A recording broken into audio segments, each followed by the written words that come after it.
frag onto El Mikel. Neil can't follow it up. Emron and Tim with 2. Vertigo finally shuts down Tim. RDL covers Yaku, and it's only Emron with 6 HP remaining, and he's in the terrorist spawn. They probably know that he could be coming from there, as Weber is already running to find the frag.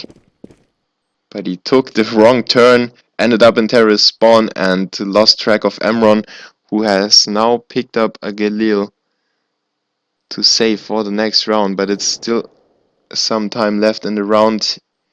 He's hiding away in the last corner on the map. And let's see if Weber will spot him or not. Weber is there. Oh my god, Emron accidentally shot and Weber got the frag. Emron not able to save the Galil, and that's that. fm.TOXiC with the 6th round, and the CT is still on the save. So they can reach the 7th round without facing too much opposition. RCTIC though needs to get back into the game sometime soon. They need to get ready for the weapon round. So let's see what they try to do in this 2nd save round. Yaku sneaks under the bridge.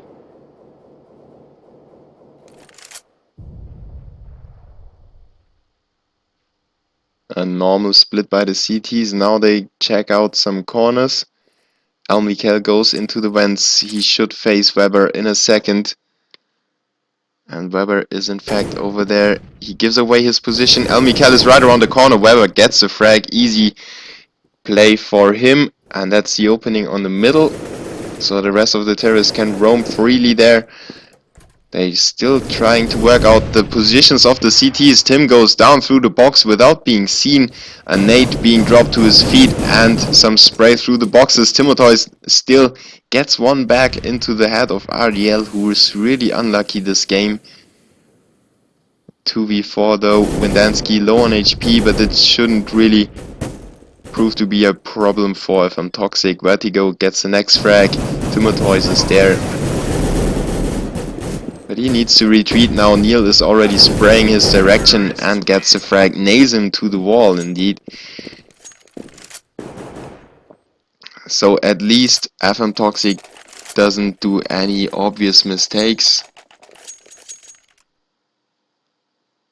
So let's see.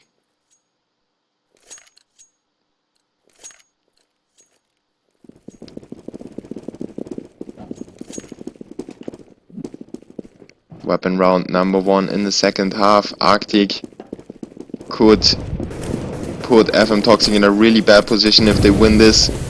But Vertigo pushing in really fast. El Mikel facing though, gets the frag onto Vertigo, pushes out now, gets caught off guard by RDL, but still gets the frag onto him. Oh my god, RDL really not on form today. El Mikel shouldn't gotten the 2nd frag. And he still stands with 40 HP, so CT's up on a 5v3, and fm.TOXiC now has 3 players to battle those 3 at A. They're rotating at the moment, so they're getting ready to enter the bomb site. Windansky in the battle onto Timotoy puts him down to 25 HP, only loses 50 now thanks to a nade.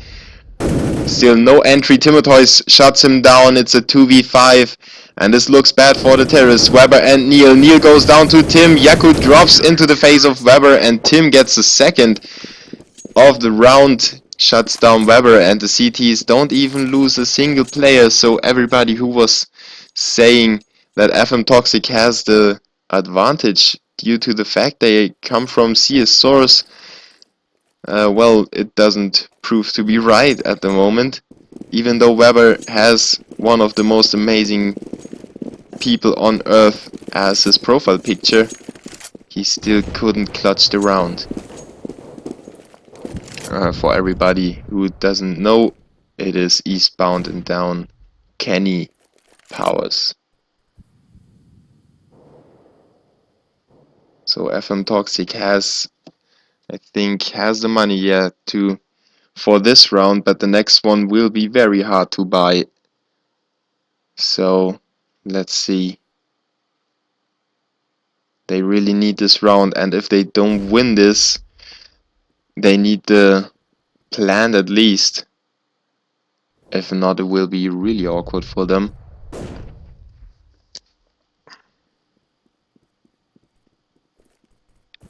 In a very quiet round, the terrorists just staying in their positions. Now they are making their move. Smoke in the pit. Yaku already got Wendansky pinned down in the smoke. He just doesn't know he has to pull the trigger yet.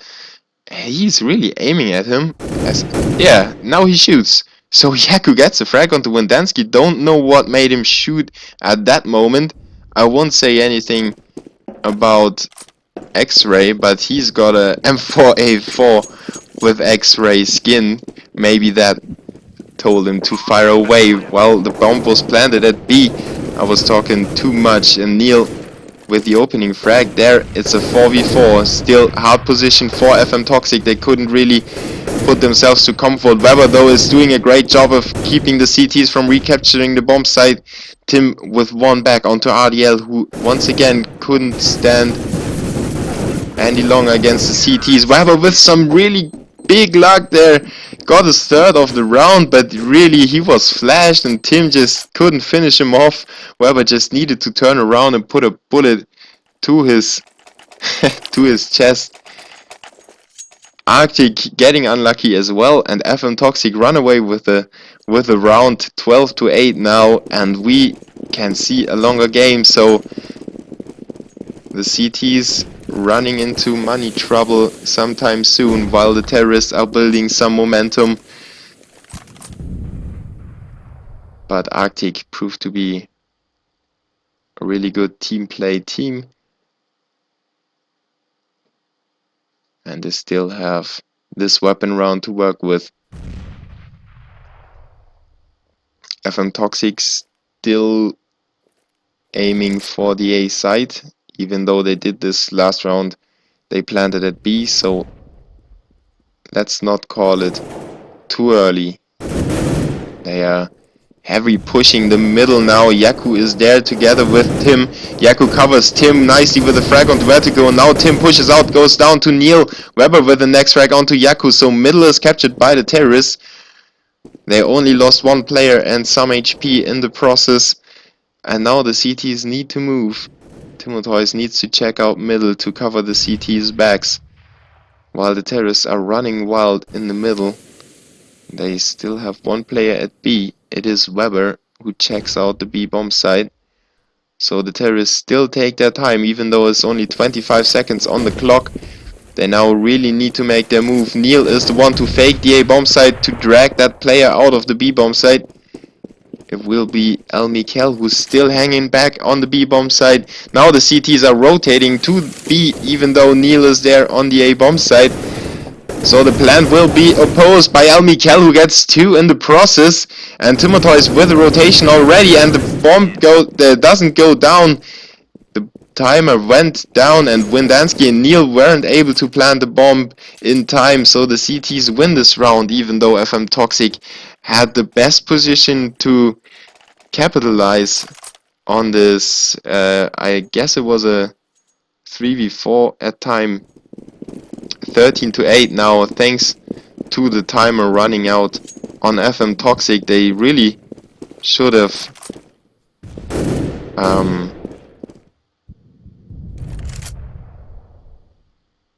planted the bomb earlier, and they just weren't decisive enough. Wendansky now peeking into the A long hallway. Yaku gets the refrag onto RDL once again. He's the guy to go down. Wendansky had the frag onto Timotheus, so it's a 4v4 now thanks to Tim and Wendansky. It's a 3v3. Tim follows it up though with a second, makes it a 3v2, and Wendansky down to 17 HP. He goes down to El Mikel, and Weber now picked up an AK. Might use this for great effort, but the bomb is dropped right in front of the CTs. He's got no nades left, and Amron shuts him down from afar. 14-8 now, and fm.TOXiC being punished for the last round. when they couldn't plant the bomb. And now they need to force buy, of course. RDL with a Galil, the rest with AKs. And the CTs just within reach of winning that game in 2 rounds.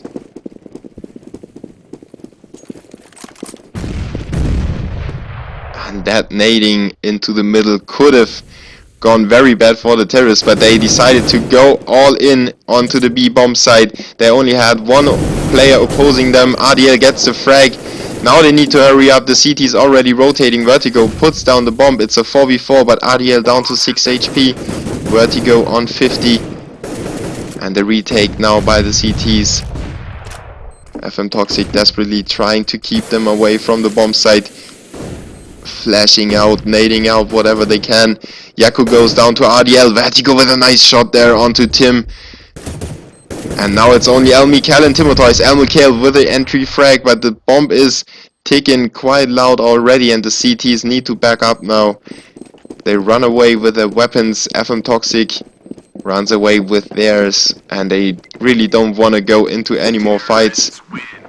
fm.TOXiC wants to stay with those weapons. They don't want to risk anything at this stage of the game. Winning back 1 round. Let's see. They reset all of this. So we don't have the graph for the first half when fm.TOXiC just collected 4 rounds.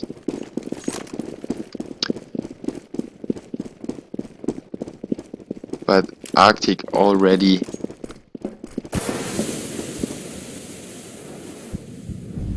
on the 14th round, so FM really can't slip anymore. Everything needs to be perfect now for the terrorists.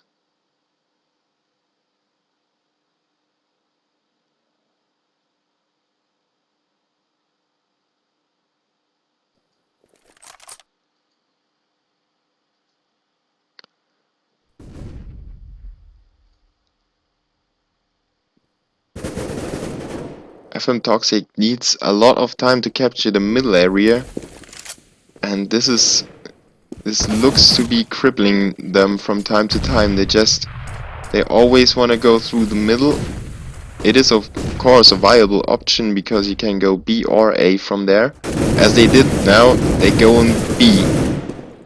At first it looked like they go in A, but Timotheus gets the first onto Windansky. Now the B attack. El Mikhail with a second. Turns around to get his third, but he can't quite connect anymore. He's around the corner already. El Mikhail goes down, but Emron from the back gets his second frag in an instant. Weber and RDL go down.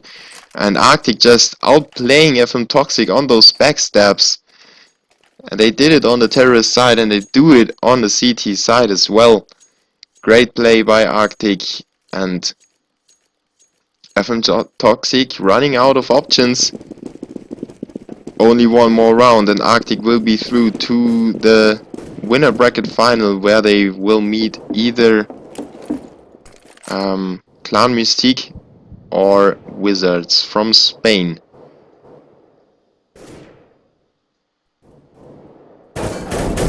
Weber with a nice frag onto Tim to open it up, but Timotheus took out Windansky. fm.TOXiC captured the A bomb site nonetheless, and Vertigo put a bullet into Timotheus' head already. He's down to 3 HP. No, it wasn't Timotheus, actually. He did hit somebody. It is Timotheus. Oh, I just got confused by the numbers. Yaku on the backstab onto Weber. RDL now covering the bomb site, and he gets a second frag. Finally, he's showing up, sealing the deal on the A bomb site. Still a 2v2, and Vertigo and Neil don't have any weapons. Vertigo takes out El Mikhail with a nice shot to the head. Emron drops down into the bomb site. Now he's got 2 on either side, 1 on the front, 1 on the back. Emron takes off Vertigo, but this is it. Neil is there to finish the job. 10th round for fm.TOXiC.